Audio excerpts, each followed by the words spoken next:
In today's video, I'm going to teach you how to incorporate and customize lists within your Webflow projects. First, let's start by opening Webflow. Once you've got Webflow up and running, go ahead and open the specific site you'd like to work on. This is where your creativity will come to life.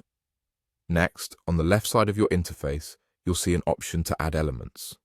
Clicking on this will present a range of possibilities for you to explore. Scroll down through the options available until you find List. Lists are a fundamental component to organizing content effectively, and Webflow makes it incredibly intuitive. Simply drag the list option and drop it anywhere on your page where you want it to appear. Once the list is placed, you'll notice that you now have list settings available.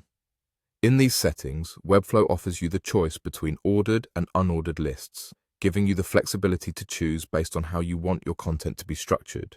Whether you need to convey a sequence or just group items together, these options have you covered.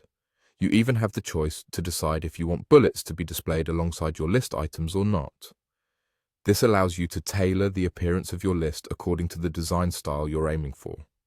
On the right side of your screen, under the Style panel, there's a multitude of options that allow you to change the list item.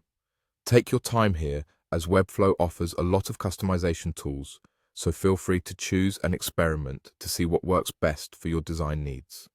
It's a good idea to explore these settings thoroughly to make the most of what Webflow has to offer.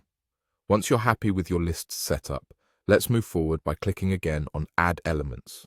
You're going to scroll down a bit until you see Heading. Just like before, drag and drop it inside the list. This is where you can begin to add more detailed structure to your content. Making each list item a heading can often emphasize important aspects of your content, enhancing readability. Now, after placing the headings, you can start editing the text to fit the content you want to showcase. Webflow allows you to change the text directly on the canvas, making it easy to see changes in real time. On the right side of the screen, you can also modify the size of the headings. Under the Style tab, and specifically under Typography, you have the control to make the text smaller or larger, depending on your design needs. Remember, customization is key, and Webflow offers a wide array of options to truly make this your own. So go ahead and feel free to customize everything.